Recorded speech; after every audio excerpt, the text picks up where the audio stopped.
Through to midnight on Thursday. The situation: disturbed westerlies affect the country today.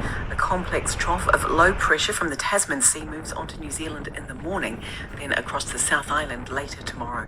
Its associated fronts move northeast over central and northern New Zealand late tomorrow, followed by cold southwesterlies over the South Island. So looking first at the weather to midnight tomorrow, also remain without power there. Rob Scott says the lines company PowerNet is doing everything it can to restore power to the region as quickly as possible. And at Tairi Mouth, the water tank, as you heard, has been moved into place there. People are being asked to conserve water and avoid flushing water, particularly in the Te Anau. Max is clearly unimpressed by finding one of his favourite walks flooded. This is the road that runs down to our launching spot at Manapuri, now flooded by the river. And this is the entrance to the boat harbour in Te Anau. The car park is flooded, and somewhere underneath that water are the launching ramps. But at least the wind and high water has floated plenty of sticks in towards the shore. I've had quite a few people asking me if I could describe how my reefing system is set up on Tilly, and I guess all this wild windy weather has brought this to mind. So that's what this little video will be about.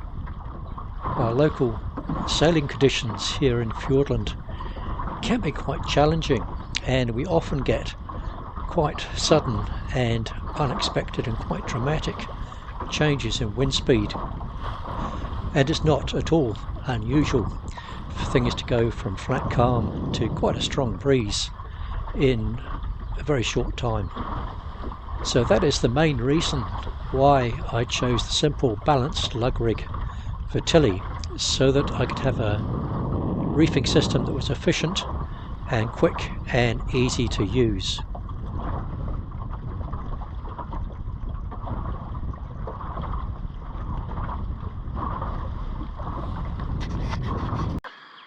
So everything is set up for reefing on the starboard tack, and the reason for that is simply that that is the side the halyard comes down on, and so the reefing lines come down to cleats on the boom within easy reach of the mast.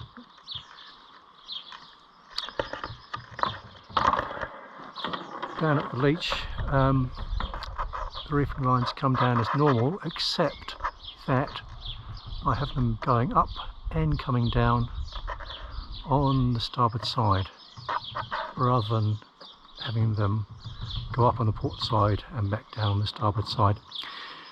The reason for this is that when I pull down a reef, the sail will naturally fall over on the port side of the boom and fold nicely on the lee side.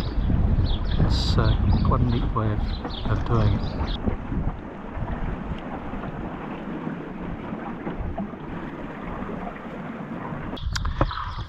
Just here there is a topping lift attached to the end of the boom, and that is just really important part of the reefing system. On the leach, the reefing lines run through stainless steel ring, and that's going through the eye and the sail, and I stitched in a piece of webbing with a ring on the other side to hold it. And then the reefing lines run through a fair lead for each one and come forward along the boom.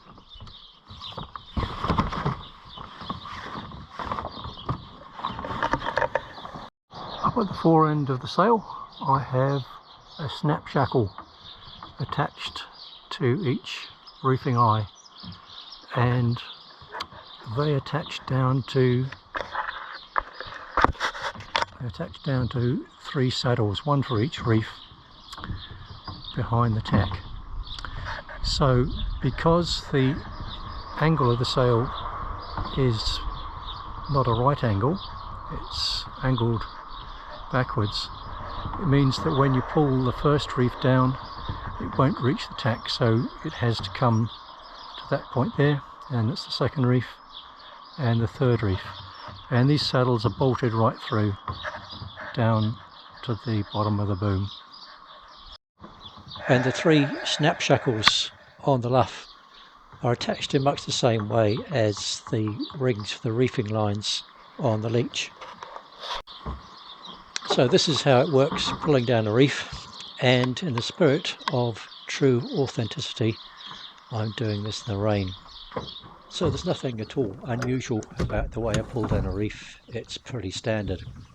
But one thing I found with the balanced lug rig is that I cannot do without using a topping lift, either for hoisting the sail or for reefing. And the reason is that if the boom drops into the boat, the end of the boom will always get caught up in something, either under the bridle, under the tiller, or the reefing lines will get caught on a cleat. And that means that when I hoist the sail back up, it is effectively sheeted in. And of course that's a problem, because if I'm at the fore end of the boat, it would cause a capsize. So I always hoist the end of the boom up using the topping lift for hoisting or for reefing.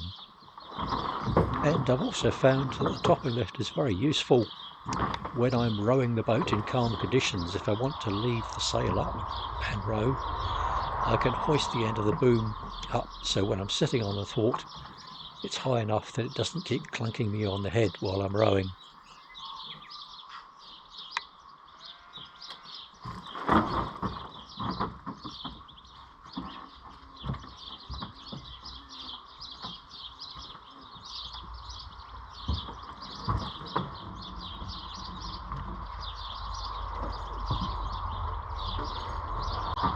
But before I pull down a reef, there's a bit of business to do in the cockpit. First of all, I pull out plenty of slack in the main sheet to make sure the sail is free. Then I tighten the helm impeder and give her a little bit of lee helm to make sure that she's not going to take off downwind. Pull up the centreboard most of the way, just so she doesn't have too much grip on the water. And I've found that it's important that she has just the right amount of lee helm set. If she has too much, even without the centreboard down, she'll quite often round up into the wind and try and go about, which makes things a bit awkward. And I usually just wait a moment or two before I head up to the bows to put the reef in, just to make sure that she's nice and settled. And I did intend to film this next bit where I go forward and pull down the reef, but unfortunately the camera fell off its mount while I was doing this and fell in the bilges, so I didn't get that bit of footage.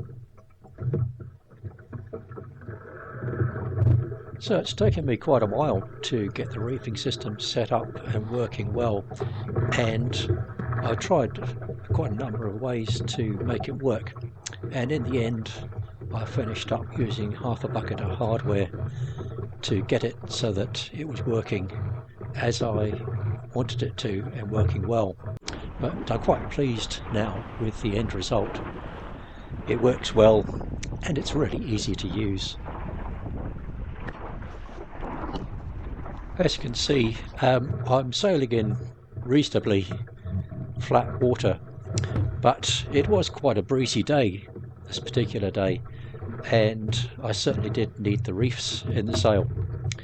And I was quite pleased about this because on this particular trip I was sea trialling a new hat. So the hat that I'm wearing is an Australian surfer's hat, I bought it mail order from a company called OzSmart in Australia, and they do all sorts of wonderful sun hats for all sorts of activities, and certainly this one definitely passed the test.